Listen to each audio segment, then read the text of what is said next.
প্রিয় দর্শক, আপনাদেরকে স্বাগত জানাচ্ছি কালবেলাতে। এবং এই মুহূর্তে আমরা যুক্ত রয়েছি রাজধানীর ঠিক সচিবালয়ের সামনে থেকে। এবং সচিবালয়ের সামনের যে সড়কটি, সেই সড়কটি সামনে আমরা দেখতে পেয়েছি মেডিকেল বিশ্ববিদ্যালয়ের শিক্ষার্থীরা এবং প্রাইভেট মেডিকেলের যেসব শিক্ষার্থীরা রয়েছেন তারা কিন্তু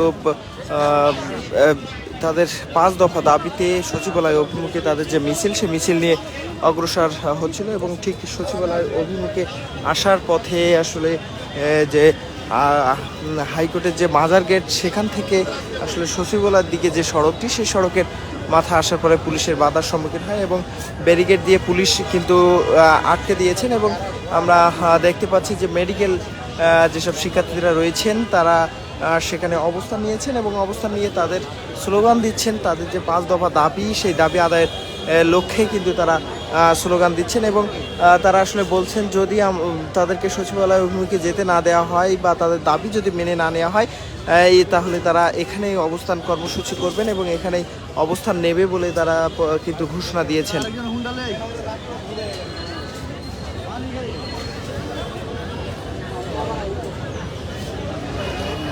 এবং দর্শক, আপনাদেরকে জানিয়ে রাখি যে আজ কিন্তু সারা দেশে কিন্তু বিশেষ করে রাজধানীর বিভিন্ন জায়গায় কিন্তু আন্দোলন চলছে। বিশেষ করে প্রতিবন্ধী শিক্ষকরা আন্দোলন করছেন এবং এছাড়াও মেডিকেল শিক্ষার্থীরাও আন্দোলন করছেন। এবং প্রেস ক্লাবের সামনেও কিন্তু বেশ কয়েক দফায় কিন্তু আন্দোলন কার্যক্রম চালিয়েছে বিভিন্ন সংগঠন থেকে। এবং কিন্তু সামাল দিতে পুলিশের পক্ষ থেকেও কিন্তু হিমশিম খেতে হচ্ছে। এবং এখন কিন্তু আসলে মেডিকেল যেসব শিক্ষার্থীরা রয়েছেন তারা কিন্তু মিছিল নিয়ে এই সচিবালয়ের মুখে যে সড়কটি, সেই সড়কে এসে অবস্থান নিয়েছেন। এবং এখানে আমরা দেখতে পাচ্ছি যে পুলিশ কিন্তু ব্যারিকেড দিয়ে আটকে দিয়েছেন সড়কটি। এবং আটকে দেওয়ার পরে এই মুহূর্তে আসলে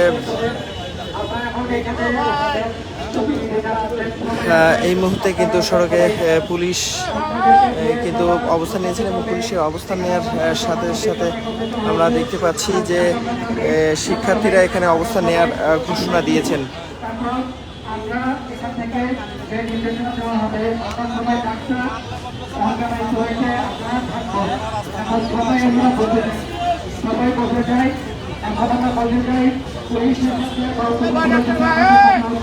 সবাই বসে যায়, আমরা জানাচ্ছি সবাই কত করে বসে যায়, সবাই বসে নিজে বসে যায় ভাই। আমরা আমার কাছে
তুই তো প্রেসিডেন্ট আসছিস, ব্যাপারটা নিয়ে আসছিস।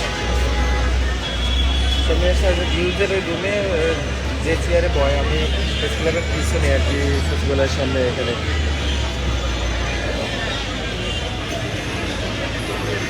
কোথায়?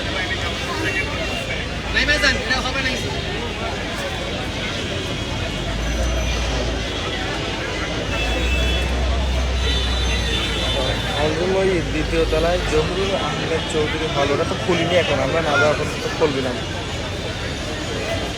তো খোলা ওখানে দেখে আসি, গিয়ে হাতে করে নিয়ে চলতে পারবে না।